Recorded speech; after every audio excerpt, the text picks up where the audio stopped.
Hello, everyone, and welcome to Hello. episode 14 of the Social Sales Engineer livestream, where we bring you the best people, ideas, thought provokers, and a sprinkle of entertainment into your sales engineering career every Wednesday.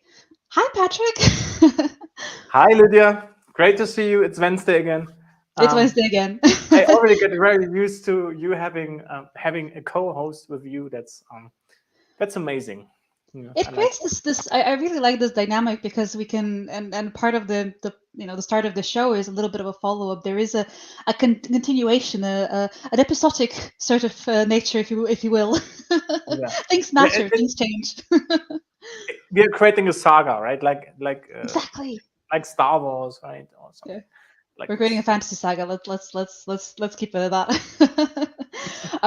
But yeah, I don't know how people, what people would think about follow-ups. But just from last episode that we had with Aaron around marketing and SE, I was really inspired by the conversation, and I, most likely need to ping Aaron and actually let him know that as a follow-up immediately from the conversation, I wrote up I'd say like a significant email to my marketing team that's allocated to the team that I'm working in right now as an SC.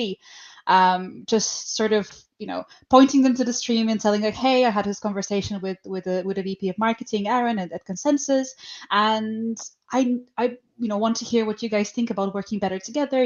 Getting a closer relationship, and how do we as people on the ground in the field and communicating with customers keep your message while still put our spin on it. So I'm Hmm. looking forward to seeing how that progresses, if it does at all.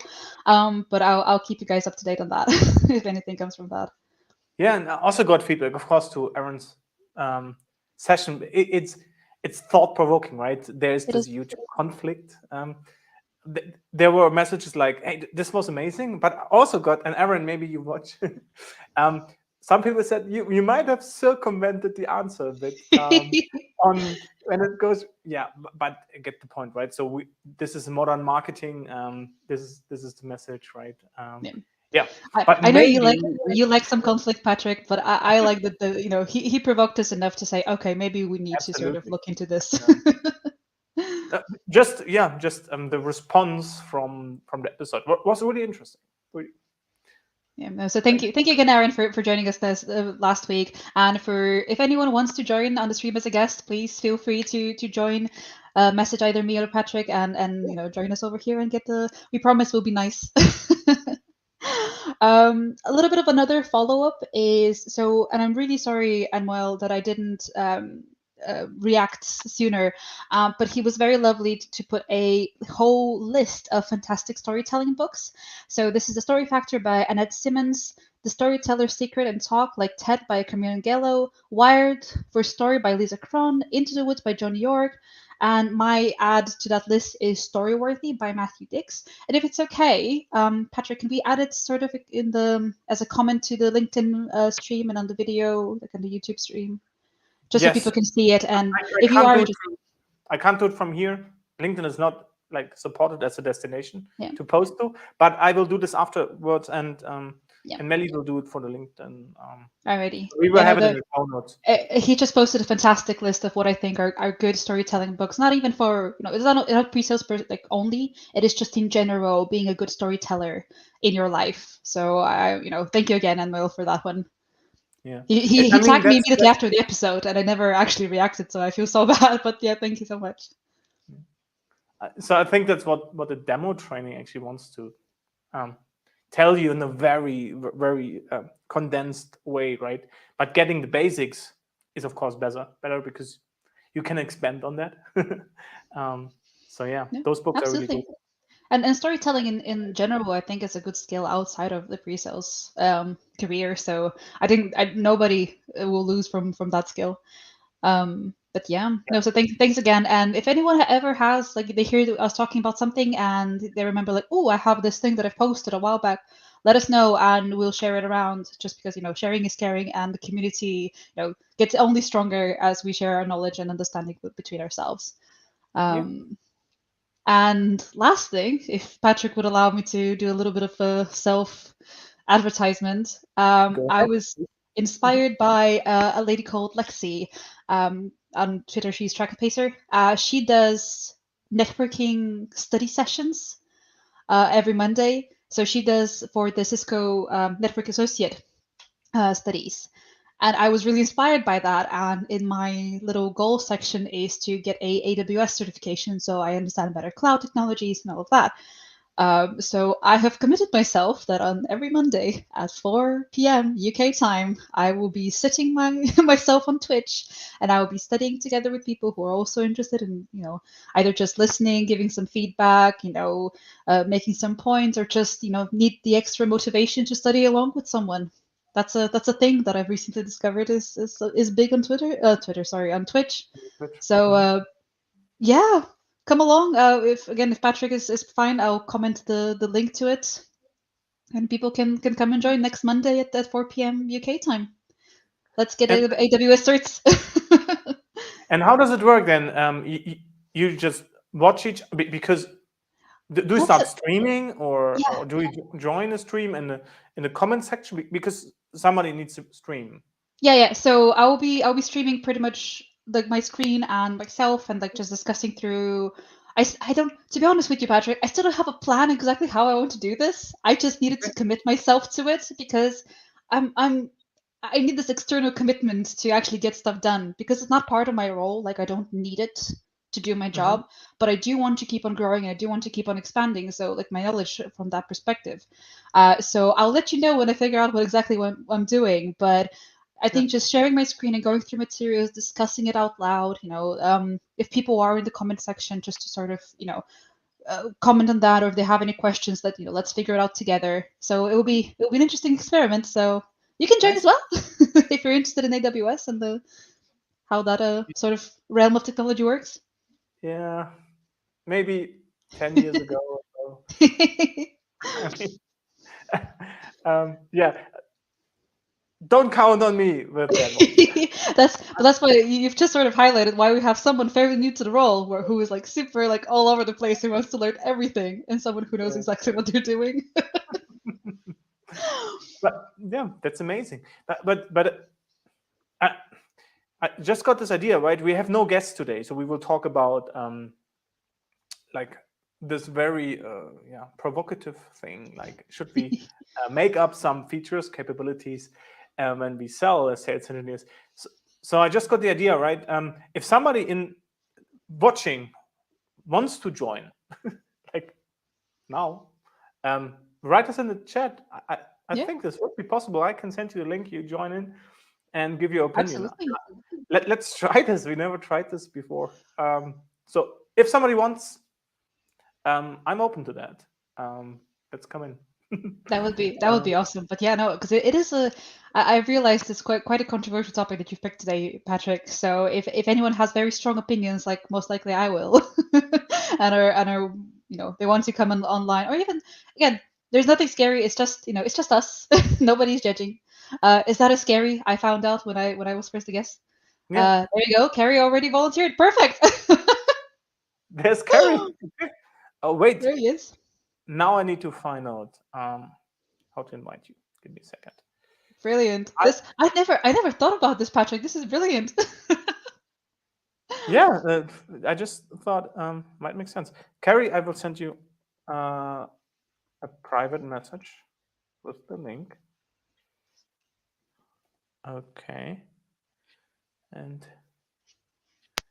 you got it now. Let's see when he appears. Should work. In the meantime, do you want to kick off the topic? Yeah, I just can go back a bit, and you should see. So, does making up solution capabilities help you sell as a sales engineer? What do you think, Patrick? Pardon? What do you think? I don't know. I don't know. I thought I wait for other people's opinion and then answer on that. No, seriously. I don't know. I think I have a very strong opinion. If you want, I'll throw my towel in the ring. Yeah. Wait, there's Kerry. There's Kerry. Kerry, we will get you in now. There you go. Hey, Patrick. Hey, Lydia. How are you? Hey, Kerry. Thanks for having me. This is fun. I'm so happy that someone actually so quickly volunteered to jump on. This is amazing. I thought nobody. Do we want a dragon? No. It's setting a high expectation for me, Patrick. No, because no, don't worry. We have this one is okay. Yeah, welcome. I mean, that's amazing. I thought I saw another comment from Andy. Yeah. So, but first, Kerry, thanks for being there. That's the beauty of today's world, right? So you can just join because it's Zoom, your background is prepared, everything is fine. You have been on Zoom all the day, so no worries. I mean, a lot of people will know you, but can you introduce yourself a bit? Sure, yeah. So Kerry Sokalsky, I run an organization called Pre-Sales Mastery. We do demo coaching for pre-sales professionals to help up their game. And the co-author of the just recently released, as of yesterday, Pre-Sales Buyer's Guide. So fantastic explosion. Sort of almost, I feel like I'm a bit standing on your shoulders, Patrick, with your sales engineering map here. We heard from a lot of the vendors that there was a little bit of sort of confusion in the marketplace. And so Chris White and I decided to put together this buyer's guide to help leaders make better decisions about all the new tech that's exploded in our space recently. Yeah. Kerry, no, that's please amazing. share a link because I haven't actually seen the book and I'm really looking forward to actually seeing it. Yeah, it's actually a website. We decided to release a downloadable asset because the information is changing so quickly and so rapidly. There's new vendors joining. We wanted the ability to keep everyone up to date as quick as possible. So it's just presalesbuyersguide.com, and it's entirely open. It's free to everyone. Would love to get everyone's feedback. Feel free to check it out. Yeah. Brilliant. No, that's amazing. And it's changing so quickly, right? So that's the reason the map also changes or is updated every month because it's like mushrooms everywhere, right? But it's a really interesting space, yeah. And I think I saw an email from Peter Cohen also. He did some investigation on the tool. I think in his newsletter he sent this out. So he was interested in that. I think Peter has some information too. Okay. Yeah. Are we done beating about around the bush? Should we go? No. Who do you want to go first? Anybody out there doesn't know that there are pre-sales tools, right? which was the case a year ago, then you're really missing something. Yeah, it's pretty impressive. I mean, there's been $500 million of investment over the last 2 years in this space, which is pretty remarkable. Wow. So clearly it's a priority for a lot of people now, which is great. Yeah. Okay, cool. So, we have a crazy topic today. First, Andy, sorry. There was Andy Ryan with the quote. So Kerry, that's the point with the live stream, right? We will be taking in all these comments and love it. People judging us or tell us where to go, right? A favorite quote of mine, tell the truth, but tell it slant, by Emily Dickinson.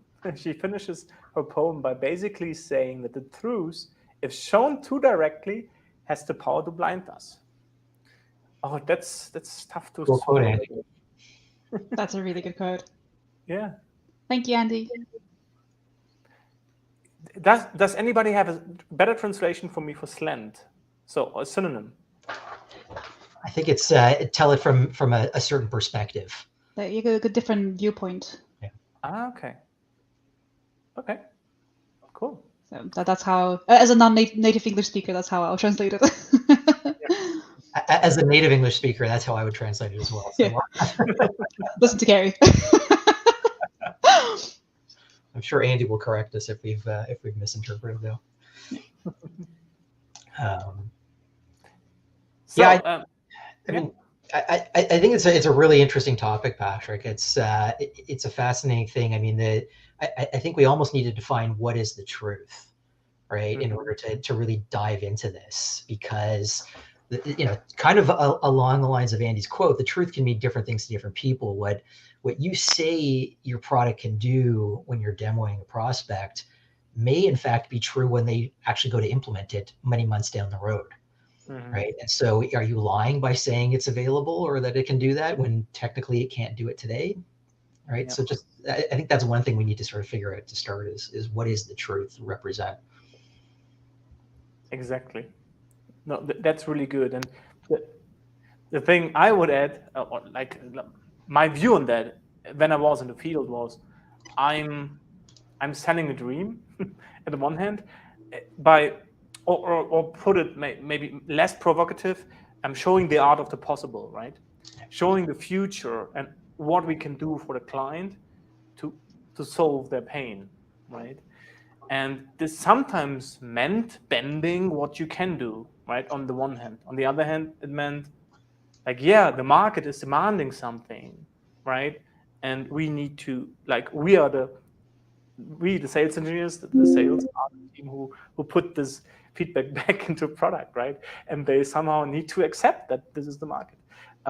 So I see those two forces in some way, right?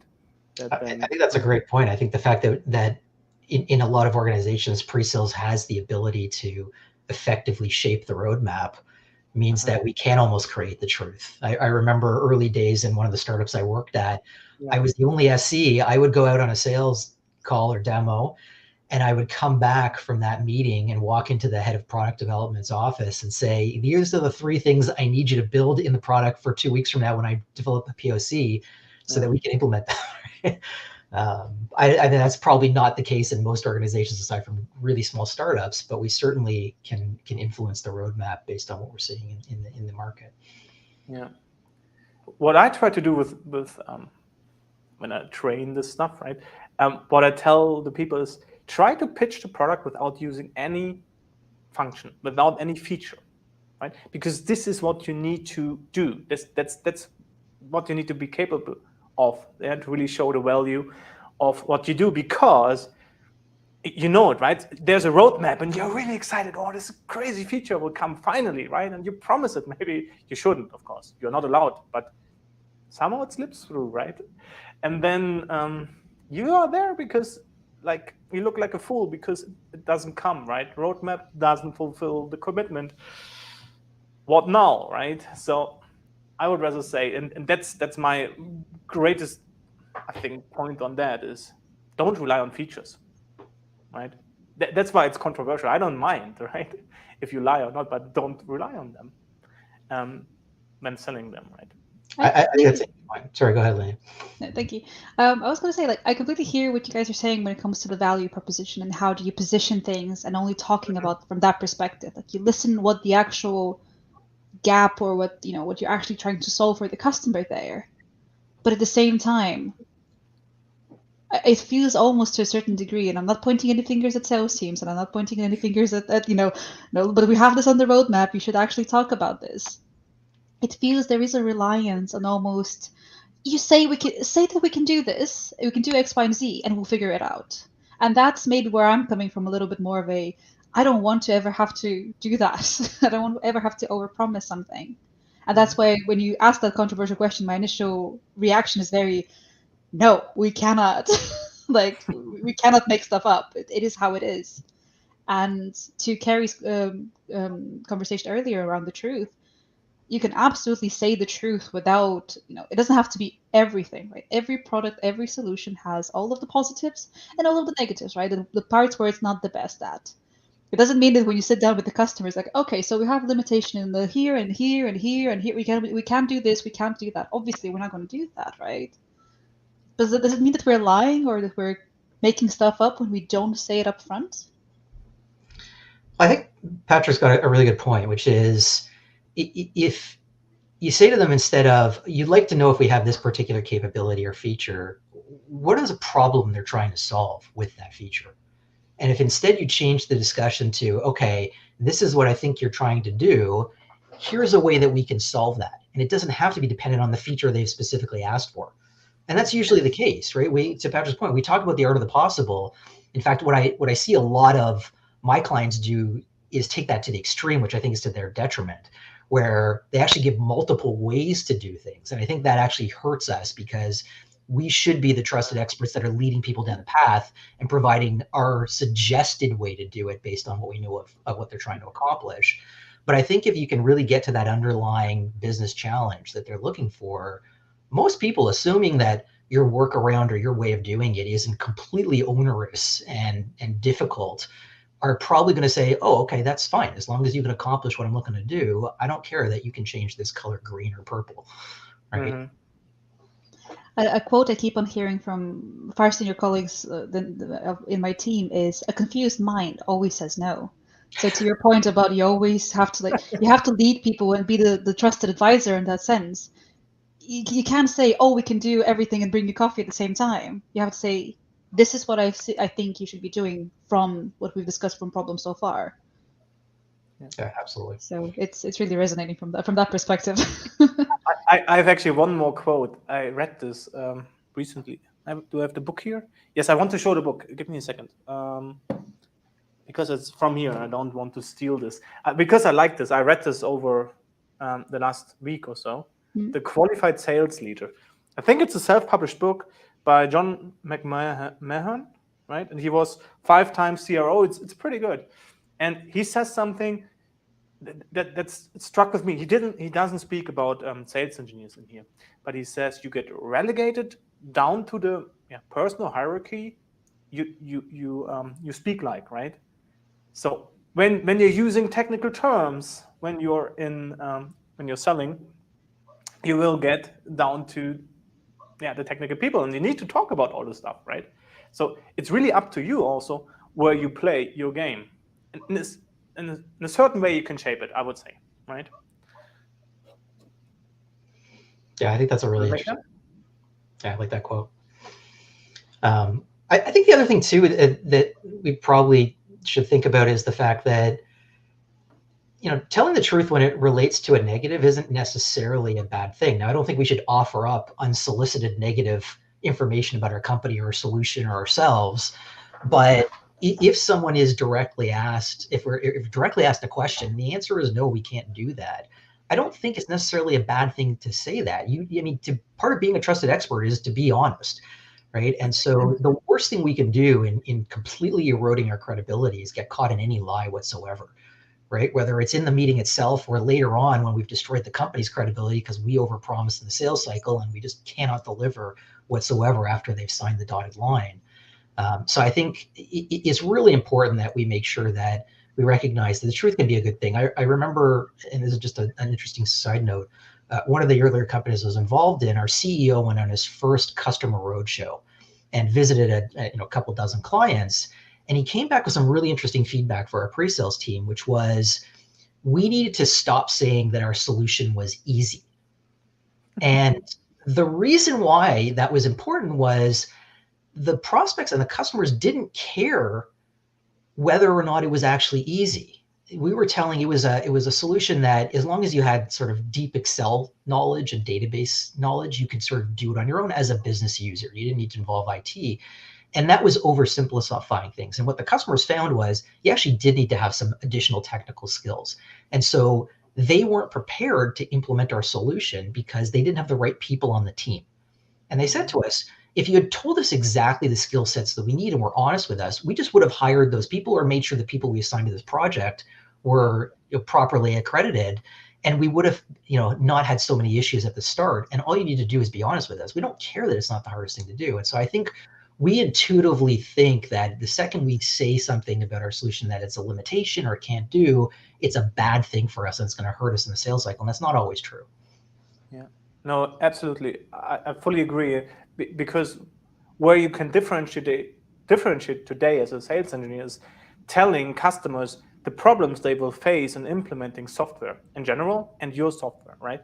That you need to go through the pain of, efficiency will go down because there's something new to learn, right? So there will it will hurt, but you need to do that to go through the next phase of your process or your heightened whatever, right? Whatever improves. And this is something we have knowledge as sales engineers, or we can at least get them from professional services or customer success, right? And I think that's really a differentiator if you can talk about this, right? How will the implementation run? Definitely. I completely agree. This is striking a chord, Kerry, because I just today had to push back on a messaging that we're putting for a product that I'm currently selling in the moment, which was exactly like, oh, all you need is this basic skill to be able to do that. And I my hair stood up. I'm just like, no, just don't do that. Don't say that.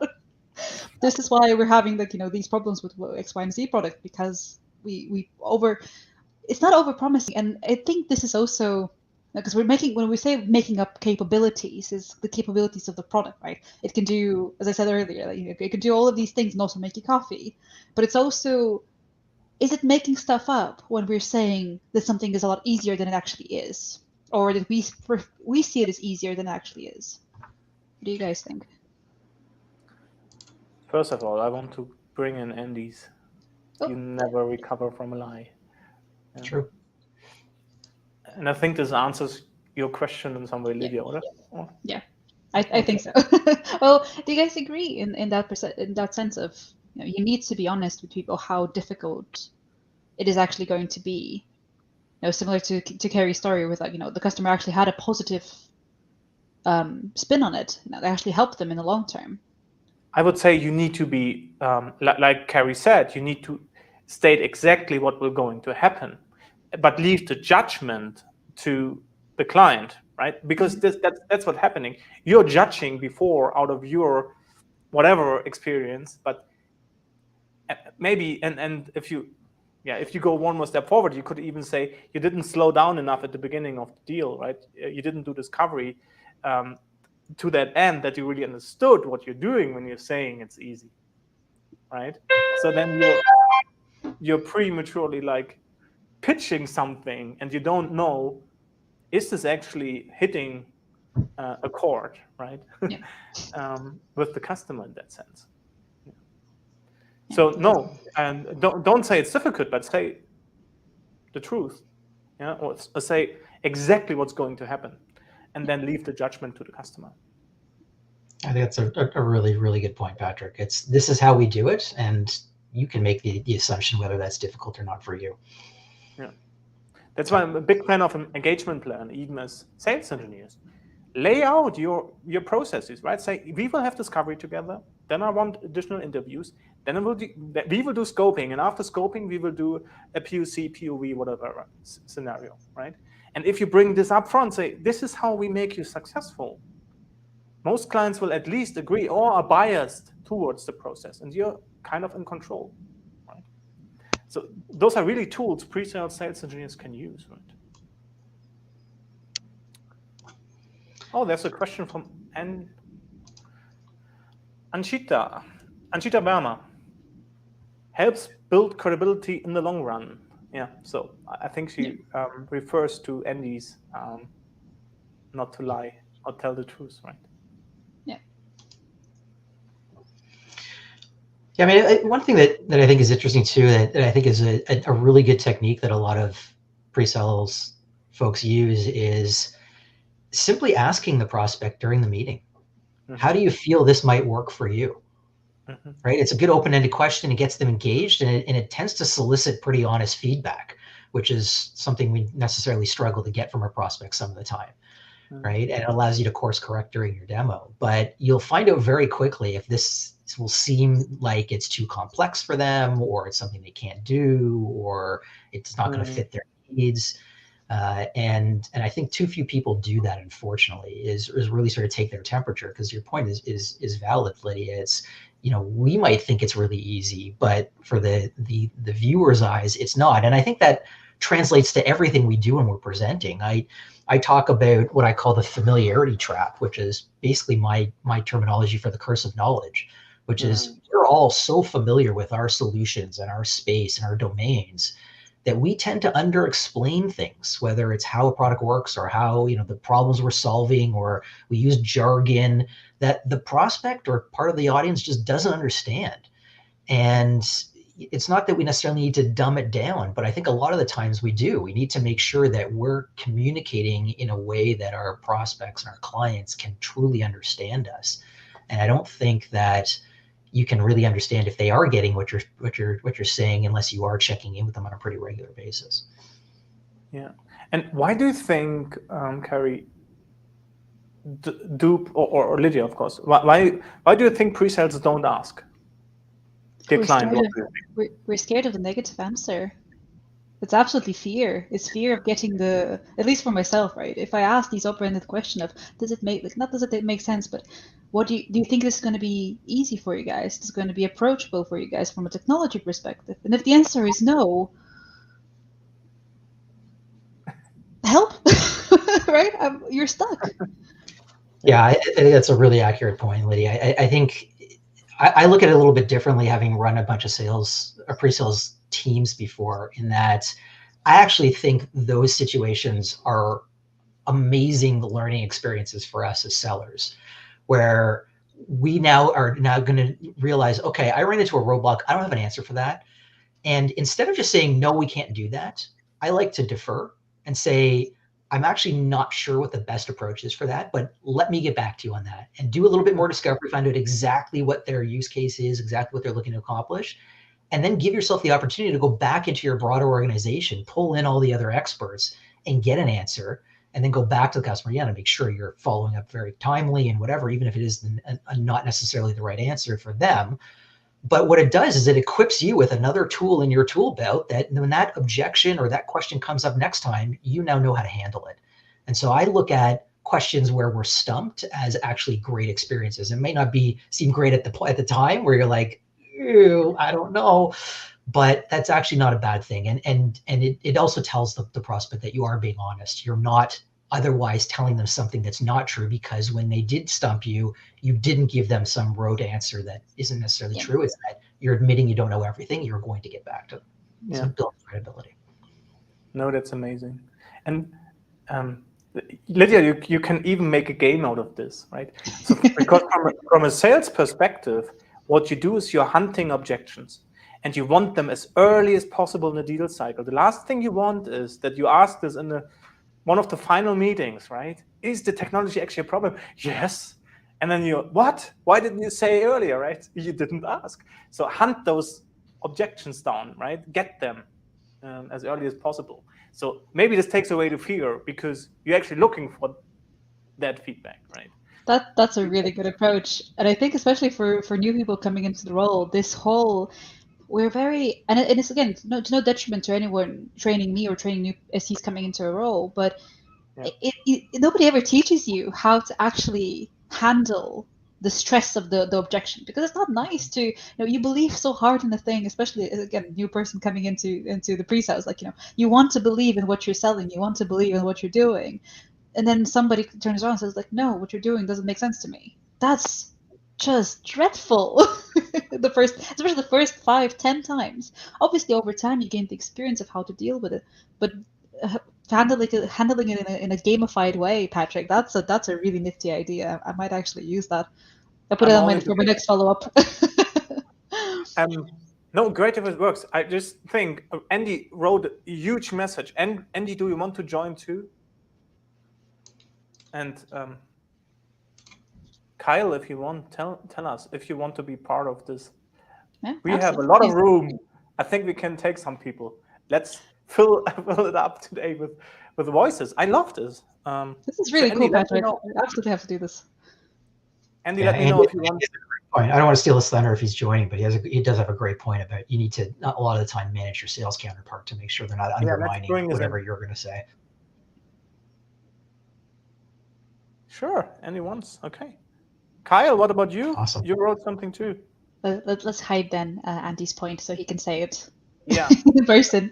Whilst we're waiting for Andy to join, I do want to mention another thing, Kerry, that you said about the curse of knowledge, and especially for people working in larger organizations like myself, it is so easy to remain in your corporate bubble and using the acronyms and thinking that everyone is in the same wavelength as you.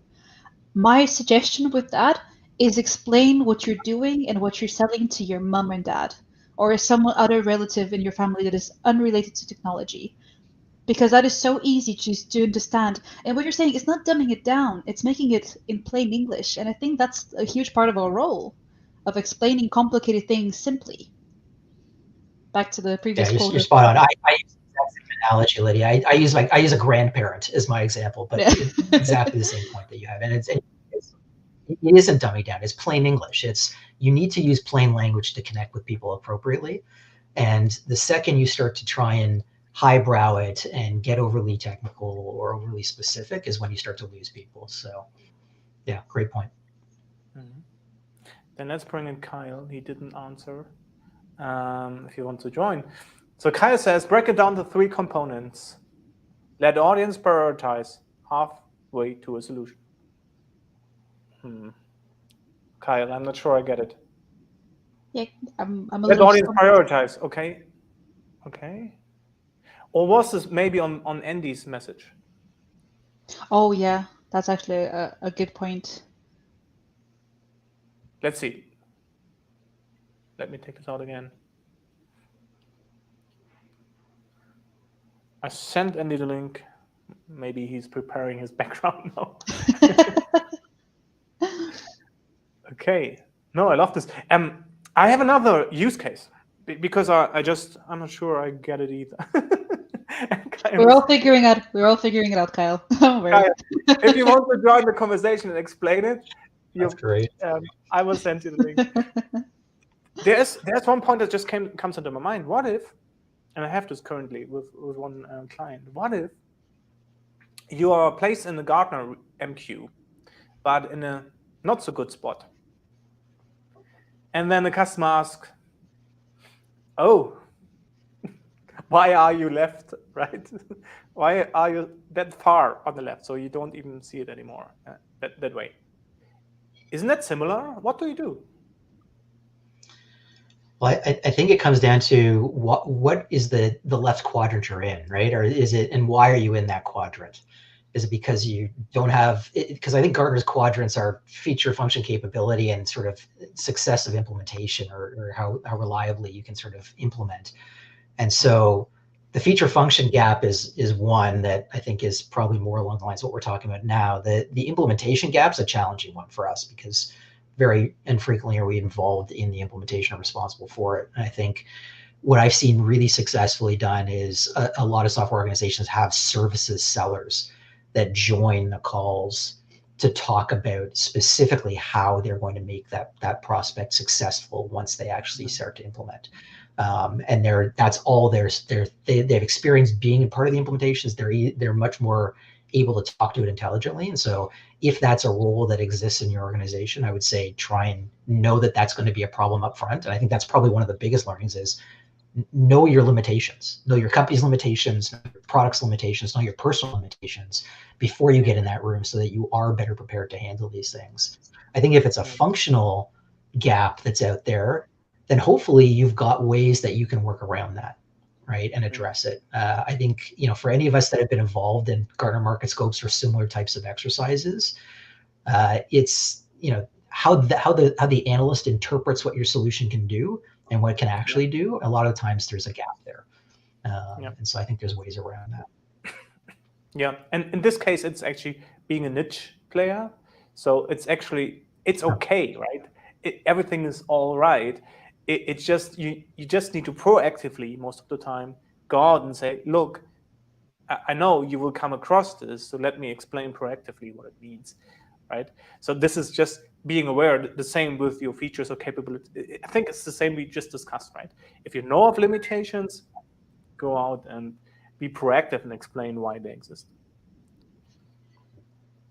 Yeah, I think that's a huge point, because I think what it does is it builds your credibility, and it takes them off the table, to your point, Patrick, way earlier in the sales cycle, so that they're not a challenge later on. I'll give a really interesting story. So at one of my older organizations, one of our ex-employees left and went to a competitor.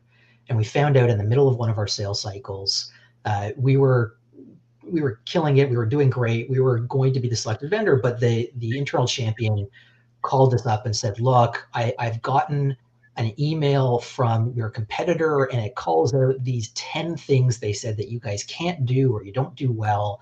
And we love your solution. We'd really like to go with you, but we'd be, remiss if we didn't at least address the fact that this came across our desk, and we'd like you to sort of, deal with this. Now, luckily for us, we had already dealt with all of those particular objections. And so we said, we're very happy to talk to them, and we knocked them off one at a time. And then we actually said to this individual, do us a favor, don't tell this competitor that you spoke to us about that, because we actually want them to tell everybody else that we have these limitations when we know we don't. And so what it allowed us to do is go into all of our discovery calls and our early demos for the next 6 months and proactively knock these so-called objections or deficiencies off the table, so that when they did get brought up by the competitor, they lost all credibility because we'd already proven that they weren't an issue. So I think your point, Patrick, about being proactive about this stuff is a huge, huge, huge point. You did your discovery, you did your scoping, so there's nothing else you really need to fear, right? That's really cool. And there's Andy. Good to see you. Welcome. Thank you. Yeah, good to see everybody. Kerry, nice to see you again. Likewise. Yeah. I feel like everyone knows each other, and I'm just a new kid on the block. I'm just excited to talk to everyone. Yeah. It's a small community. It's a big community, but it's a small community, which is nice. Yeah, for sure. Yeah. Andy, do you want to say some words about you? Yeah, sure. I've been doing the sales engineer thing for well over 25 years, I'll tell you that, and been around the block a few times for sure. So yeah, really enjoy the career that I chose, and now I'm kind of transitioning out of that individual contributor, team leader position into more of a mentorship kind of a role, where I'm looking to spread all the quote unquote knowledge that I've sort of put into my brain over the last 25 years and get it out of my brain and into somebody else's brain. So is it the generativist? Yeah. Yeah. That I read today? Yeah. I discovered that word and I'm like, that's perfect for me. So yeah. Sounds really good. Yeah. So thanks for having me, Patrick. You're very welcome. Yeah. We need to check out the layouts because we don't see your name. Let me see. Oh, that's only me. No, that's the wrong one. Patrick is just trying to steal the spotlight. In the meantime, Yeah. Andy, do you want to? You have a fantastic comment, and I've been keep on like trying not to reread it, like trying to address it.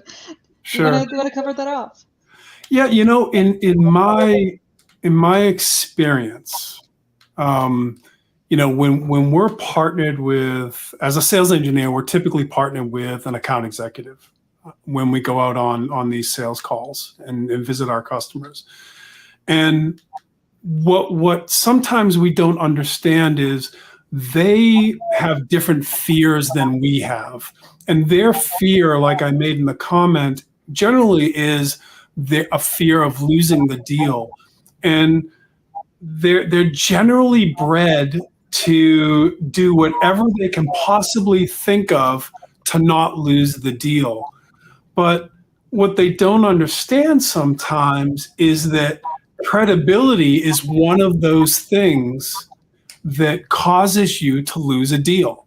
And they don't sometimes get that. And so they will introduce, you know, I'm not pointing fingers, or I'm not saying that they're bad people or anything, but what they will sometimes introduce is you know, a falsehood or stretch the truth a little bit and inadvertently put us as sales engineers into predicament, right? And our predicament is now to either sort of defend what they said, contradict what they said completely, or find some middle ground, right? And it goes to, I think, some of the things that Kerry was talking about earlier is how we, you know, we kind of have to shift the conversation into, well, what do you mean by that? Why is that important to you? Kind of get into the business value, all those kinds of things. But I think one of our jobs as a sales engineer is to help account executives understand that credibility is just as important, and to make sure we weave that into our coaching of our sales counterparts. That's great. And what do you do when you are asked to lie, right? So in terms of, hey, come on, Andy, right? It's on the roadmap, right? We could say, and they will buy you, you know, it's just a feature, right? Yeah, I mean, it starts in the planning, right? I mean, if you are a good partner with your account executive, then you're taking steps ahead of time to plan out that meeting, right? And in that planning session, if you're doing it right, then those conversations won't happen in front of the customer. So that the key to all of that, right, is making sure you're building a trust relationship with your sales counterpart, but also making sure in your planning sessions ahead of your meeting that you know exactly what that person's going to say and what you're going to say and how you're going to work that thing together. Mm-hmm. And just from your experience, what are good questions to my sales counterpart when we prepare? What would you advise to ask? That's great. Great question. And from my experience, it depends, I think, upon the maturity and the level of salesperson that you're dealing with in some cases. So there's context there that needs to be established for sure. But it's really around making sure that all the questions that you're asking are driving towards the goal of the meeting, whatever the goal of that meeting is, right? If the goal is to get a next meeting, great. Then all your questions that you're going to ask your salesperson and you're going to come up with together are going to be towards that goal. If it's to get them to sign the paperwork, to sign on the dotted line, as it were, then those are the kinds of questions that you need to be directing your salesperson, and by the way, vice versa, that person needs to be directing you towards in order to achieve that goal. I think I'd throw out two other points. One is, whenever we're in prep meetings with our sales counterparts, too often I think it is way too focused on us in pre-sales. What are you going to show in the demo? What are the features you're going to show? And I think it's just as, if not more important, to understand what the sales account exec is going to show in their presentation to start. What's in your deck? Let's go over your slides, because I need to make sure that whatever you're presenting is consistent with what we are going to or are able to show in the product afterwards. So I think it's really got to be a two-way street. I think that's the first thing that's really important there. I think the other thing too is, and I coached my SEs when I was a pre-sales leader to do this, is be more assertive and confident in your role in the sales team, right? And that is, I would advocate that they said to their sales reps, look, if there is a technical question, I'm the person that addresses it, not you. And if you have a question, message me on Slack or text me or whatever to see if there's an answer to that. But the one thing you can't really recover from, and Andy made this point earlier, is you can't recover from a lie. And so if the sales rep throws out an answer that's not true, it's almost impossible to recover from that. You can recover from an omission, right? If the sales rep thought of something that you didn't say that they thought maybe the solution could do, there's no harm in going back later after the meeting when they've talked to you about it and saying, oh, by the way, during the meeting, you had called out or questioned or asked about this particular topic. We did some research and we actually can do this, right? And so going back later is not a problem, but coming back from that lie is almost impossible. And Kerry, to follow up on that point, because of COVID, we're no longer sitting in the same room. So I no longer have the ability to kick the sales guy under the table. and you should. Yeah, very valid. I started during the pandemic, Andy, and I haven't been able to have that glory of kicking someone under the table yet. But I'm looking forward to it at some point. But first of all, this is just you guys are a gold mine for new people coming in. And Kerry, you highlighted such a huge problem that I'm personally facing, and this is the whole assertiveness. How do you know, or how do you? Because SE is in a funny place in most organizations, aren't they? Because it's the account managers, the salesperson associated that are responsible for the deals, that are responsible for the target. It's absolutely a shared weight. We're both responsible from that perspective, but it always feels like they're the owners of it in that sense, where you're just sort of piggybacking after them. It's like, oh, I need to do X, Y, and Z to get the deal through. Good, great. And what you said, most of the conversations, what are you going to do for me? The salesperson, that I can, make this deal happen. So when you're saying we need to be more assertive, is there any tips or any recommendations you would give someone like me, starting now fairly to get into that assertiveness? And more importantly, just because, the best way to deal with this is to have some sort of guardrails. Like, what is the point where you go too far if you become the salesperson as well as the SE? Yeah, so it's a great and it's a really valid point, Lydia, and it's really interesting. The organization I grew up in pre-sales in, I didn't experience this. We were a true partner in the sales process. If anything, we were the secret sauce in the organization. We were looked at as more important than the sales reps. It wasn't until I left that organization that I started to realize that was the anomaly. And too many organizations, pre-sales is a utility. We're pulled off the shelf, right, when we need a demo and thrown back on after it's done. And we're not my favorite term, a technical resource. We're a technical resource. We're not a resource. We are a valued partner in the organization. I think the one piece of advice I would offer is that the best way to get through to sales reps, in my experience, is to impress upon them that the more successful they make us in pre-sales, the more successful they're going to be.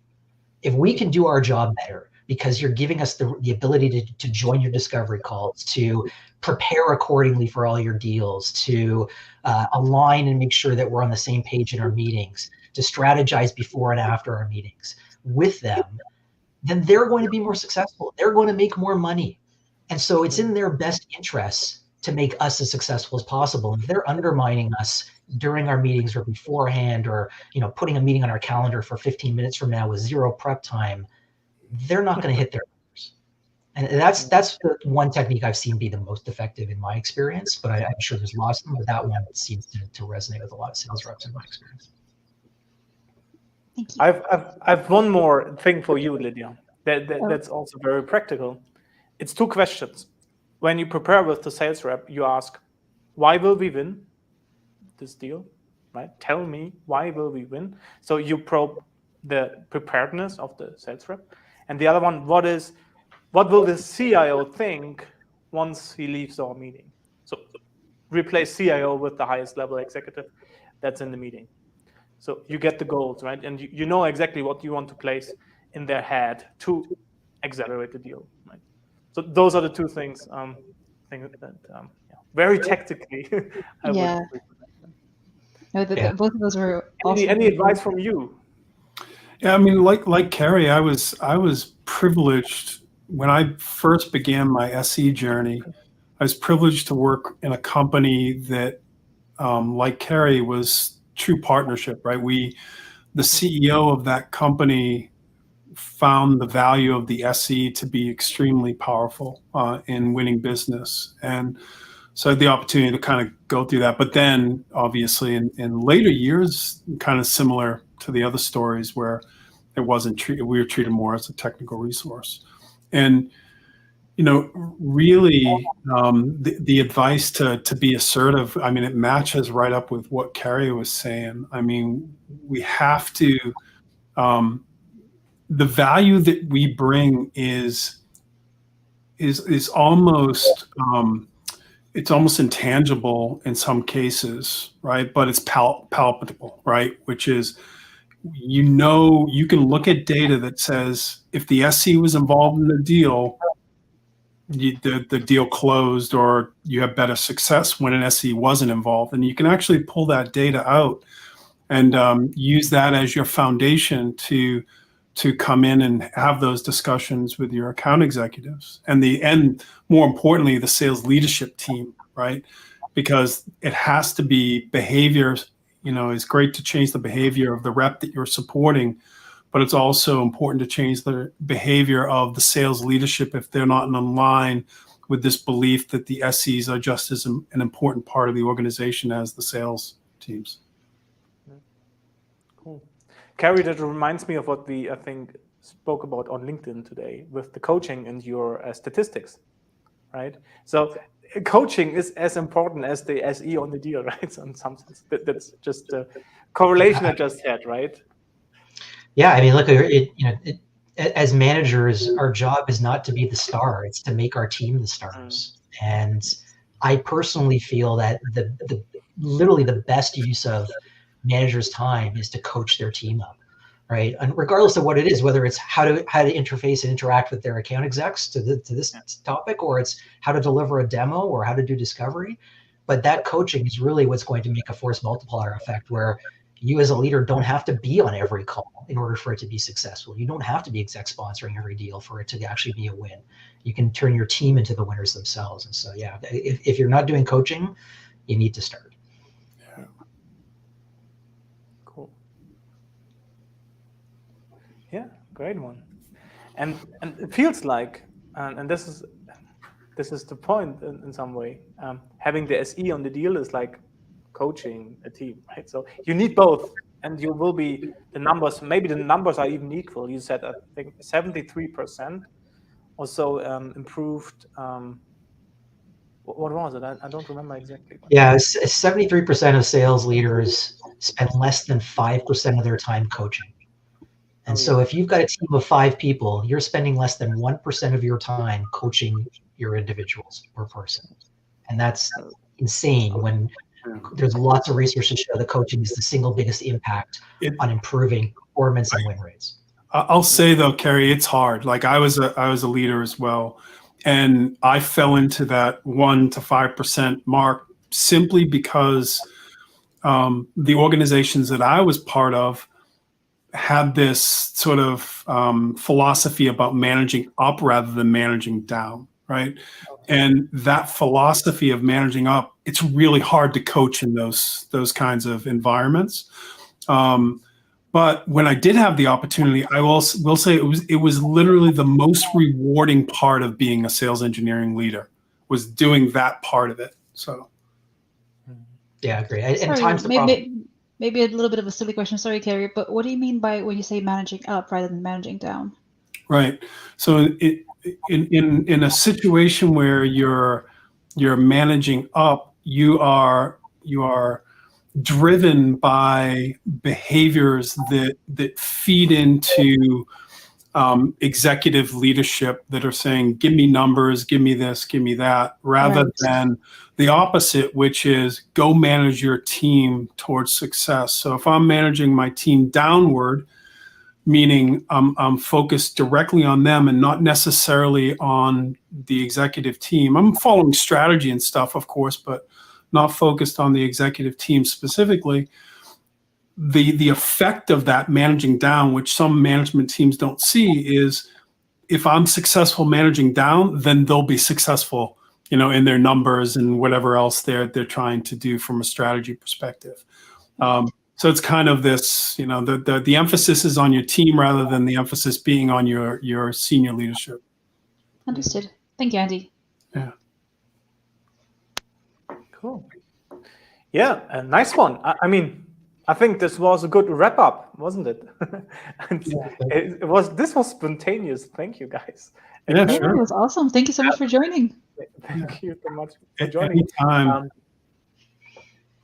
All right, so we will take you out of the stream now, and Lydia, we close the show, or thank you very much, guys. Hi, guys. Thanks, Patrick. Thank you so much. Yeah. Thank you, and we'll absolutely take you guys up on the offer to join again. Yeah, I think this was amazing. We should do this more often, like getting people in. Absolutely. I think especially when it's planned to be the two of us only, this is absolutely what we can do. We can open the floor to anyone who wants to join. And just judging by how well Kerry and Andy practically, carried the stream. And I've learned so much, and absolutely, like, this is such a joy to do every time. But yeah, no, absolutely. Any leaving notes from you, Patrick? No, I think this was a great show. I mean, we started without a guest, we ended with 2 guests, and a great topic. So I love it. Very nice. Absolutely. And thank you for everyone in the comments. It's absolutely, this is why we do the live stream, is to get people talking and to get them involved. And as it turns out, it's actually quite easy to just get them on board as well and just talk to us. So absolutely, I think we're going to be doing more of this in the future. Fantastic idea, Patrick, really. And I guess just as a call to action at the end, if you want to get in touch with us, please do so. We don't bite. You can connect to me on LinkedIn. You can connect to Patrick on LinkedIn. You can find me on packetmage.com or at packetmage on Twitter. Patrick, anywhere else people? You can also find the stream on YouTube. You can just look YouTube, up the... please subscribe. The Social Yeah. Sales Engineer. I'm on Medium. Find my posts there and on LinkedIn, of course. And it was such a pleasure having you all here. And we see us next week. Absolutely. Do we know what we do next week? No. No, it's a surprise. Perfect, even for us. Right. Brilliant. Then Lydia, see you next week. And see you next week, Patrick. Everybody else. Have a nice one, everyone. Bye-bye.